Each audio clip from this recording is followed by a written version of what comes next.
Big Fizzo akaba yanditse kuri Instagram aha gasopo ku bahanzi b'abanyarwanda ababwira yuko mubahe uburundi nkuko twubaha u Rwanda.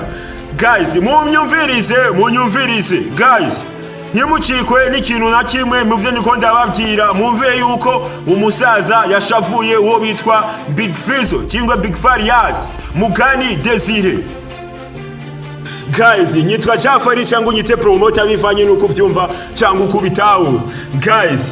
Guys, akaba ahejeje kwandika kuri Instagram yiwe aha gasopo ku bahanzi b'abanyarwanda ababwira yuko guys mumvirize ivyo ngenda babwira, kuko akimara kuvyandika yahise abifuta hahise amasaha atarenze 4. Guys, mumvirize amajambo yanditseko.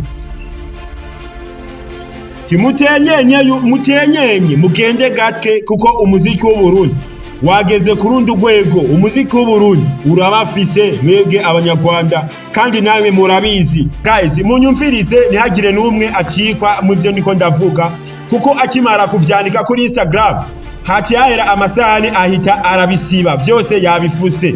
Guys, kuba atashoboye kubibona no kubashoboye kubibona muze kuminyuza, cyane kuba atashoboye kubibona munyumvirize kuvyo yanditse kuri Instagram kurubuga rwiwe. Yanditse gute? Twagiye tubereka urukundo rwinshi cyane, ariko bo bagiye batwereka ko ataco bibabwiye ivyo by'urukundo cyangwa imigenderanire hagati yacu nabo. Twagiye tubereka urukundo rwinshi, ariko bo bagiye batwereka ko urukundo rwacu tubereka baruca amazi. Guys, yashase kuvuga gute?